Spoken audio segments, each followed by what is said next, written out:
Right. So we'll continue from our last discussion, and let me define the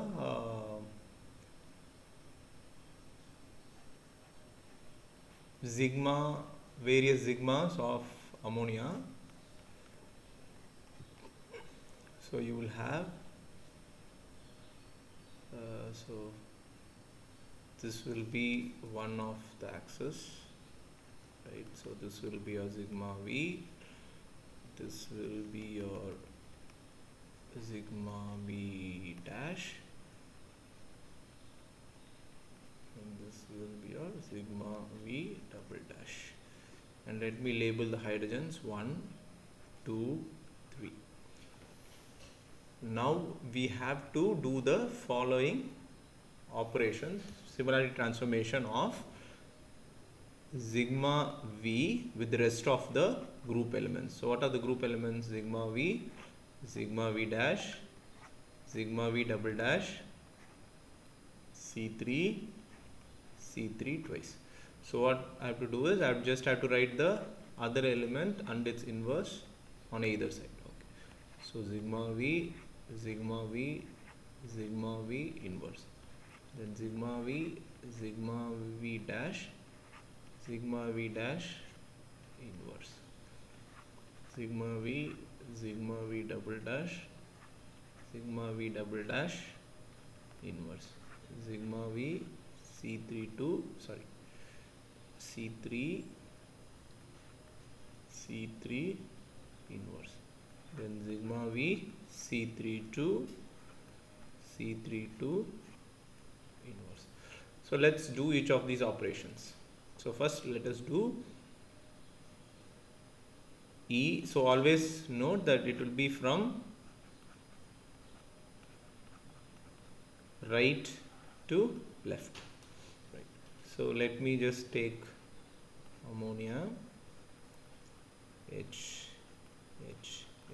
1, 2, 3. So when I do an operation E, nothing changes. So it will be as is. When I do sigma v, so please note sigma v is this axis. So this is my sigma v. Now if I keep a mirror along the NH1 bond, NH1 doesn't get displaced, so it remains where it is. So the only thing that gets exchanged is H2 and H3. So the new configuration will be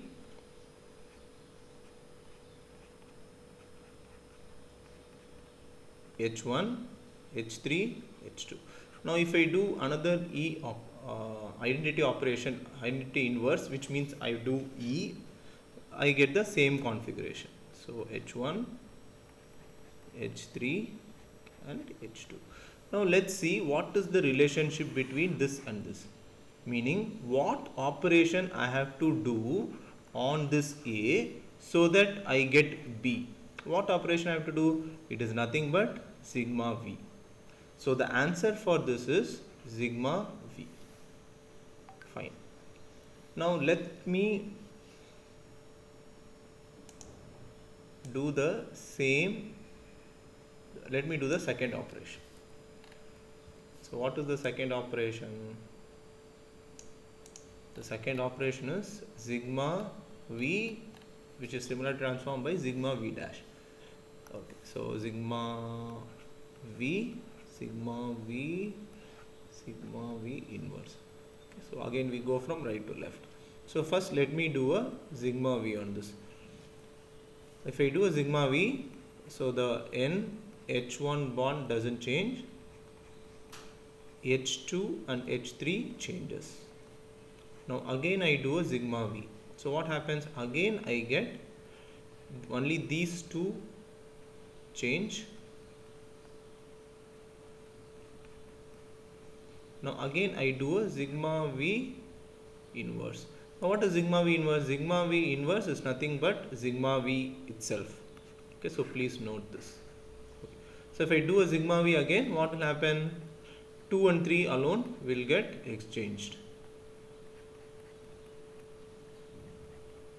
Now let's see what is the relationship between these two.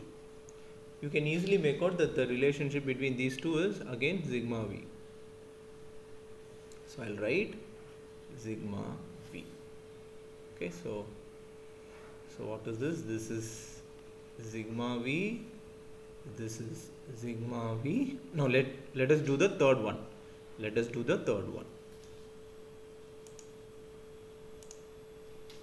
So the third one is sigma v dash, sigma v dash inverse.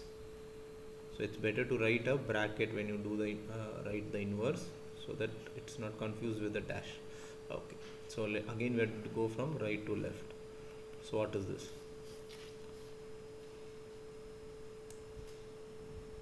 Okay, so now first the operation that you are doing is sigma v dash. Now sigma v dash is along this axis. So this is your sigma v dash, and your sigma v is along this axis. So what is the answer? So if you do this sigma v dash, so N and H2 bond alone remain where they are, but H3 and H1 get exchanged. Right. So now what you get? Now what you have to do? You have to do a sigma v. So sigma v is along this axis, right? Along. So now what will not change? NH3 bond won't change, but H2 and H1 get exchanged, right? Now again, if I do a sigma v dash inverse, what will happen?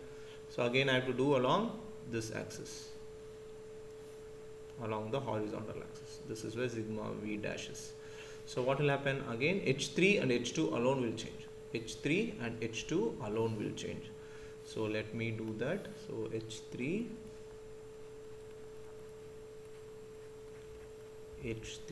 and H2 will change, right? Now what is the relationship between this and this? What operation I have to do on this A configuration so that I get B? To identify this, you have to look at the NH bond which is not changing its position, or the hydrogen atom which is not changing its position. You can immediately make out by comparing A and B that the one that is not changing is this bond, right? But H2 and H1 are getting exchanged. Now what is defined along this NH3 bond?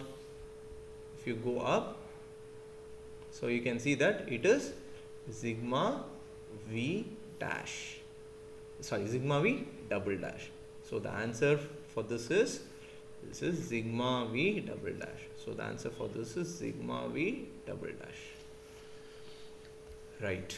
Now let's do this for sigma v double dash, sigma v double dash.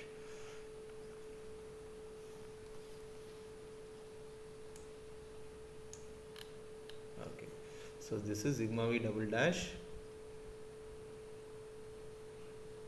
inverse. So the answer will be sigma v double dash. So sigma v double dash is defined along NH3.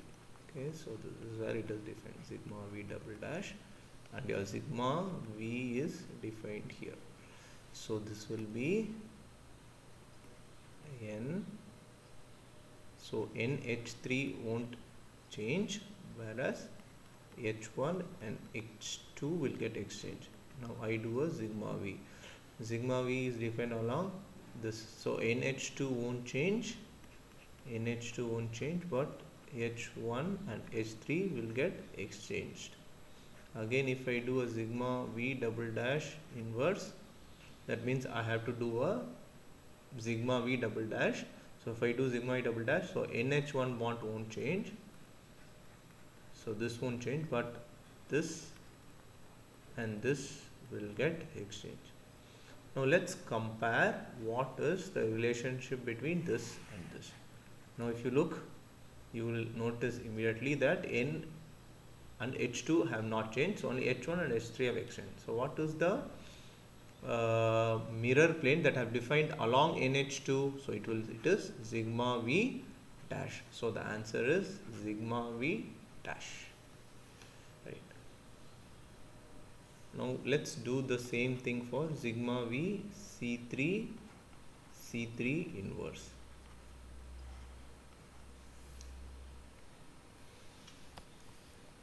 Okay.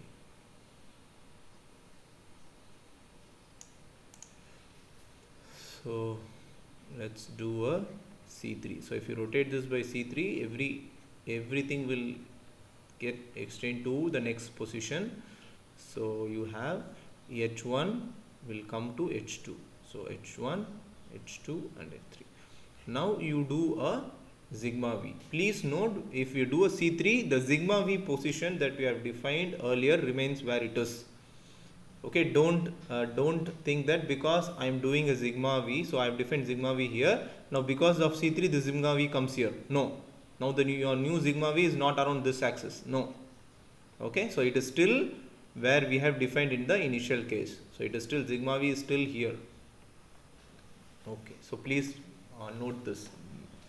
I find many students making mistakes in this, so please keep that in mind. So now I define sigma v. Now if we define sigma v, it will be, so H3 won't change position and only H1 and H2 they change position. So this should be H1 and this should be H2. Now again, if I do a C3 inverse, so I said in the last class how to define C3 inverse is C3 twice. So you have to do the rotation twice. So if you do the rotation twice, first let me write all the hydrogens, and now let me see where H1 will be. So H1 will be here, right? And then H2 will be here, and then this is where H3 will be. Now if you compare this and this, what is the relationship? Now we can immediately make out that in H3 is where it is. So H3 is where it is, right? H3 has not changed, only H2 and H1 have changed. So the answer for this will be sigma v double dash. Now let's do the last one. So which is sigma v C3 twice C3 to inverse. So now let's do a C3 2. That means I am doing C3, that is rotating by C3. So that means 360 divided by 3 equal to 120. So C3 2 means I have to do 120 twice. So that will be 240-degree rotation. So I define this as, so what happens, we'll just see. So H1 will go to H3, H2 will go to where H1 was, and H3 will go to where H2 was. Now let us do a sigma v. So sigma v, if we do, NH2 won't change, only H3 and H1 will get exchange their position. Again when you do a C32, you will notice that we have to rotate it by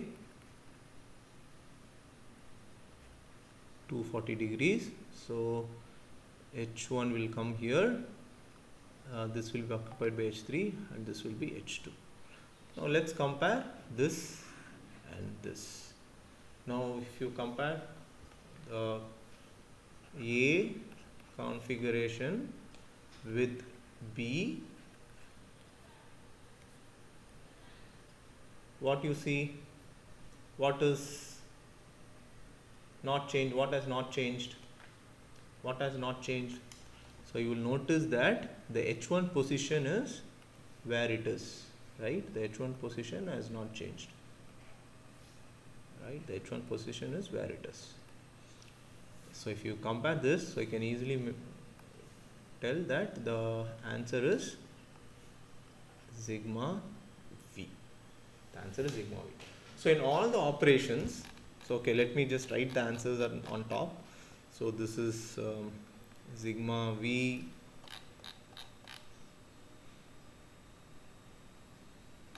The other is sigma v double dash, sigma v double dash. This is sigma v double dash. This is sigma v dash, sigma v double dash, sigma v dash, and this is sigma v double dash. So you will notice that, right, I have written it correctly. Sigma v double dash, sigma v dash double dash, sigma v dash, and sigma v double dash. Okay, sigma v double dash, sigma v. Okay, right.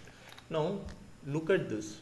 So if I do a similarity transformation of sigma v with all other element, okay, where x can be e, sigma v, whatever, I get only three answers, which is sigma v dash, and sigma. I get either sigma v, I get either sigma v dash, or I get either sigma v double dash. Now let's look at some of the properties that we have seen. Now since sigma v